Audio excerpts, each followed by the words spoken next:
סליחה, אני מפריעה? באתי לך באמצע משהו? כבר הולכת.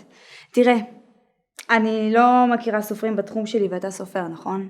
אז אתה לא ראית אותי בתחום המקצועי האמיתי שלי, בסטרפטיז, נכון? כי אני טובה, מאוד טובה. רק מה? לא מתאים לי יותר כל הפורמט הישן. אז מה חשבתי? אני במופע שלי לבד, לייב, ובמופע שלי אני לא אני דמות. אני בחורה צרפתייה שקוראים לה אנג'ליק. הם גורמים להרגיש חרא.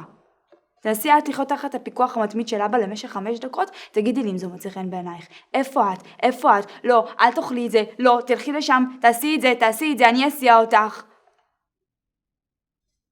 את אחותי. אני אוהבת אותך. אני אוהבת אתכם, את כולכם, אני צריכה אתכם, אבל אתם לא יכולים להחליט בשבילי כל החיים.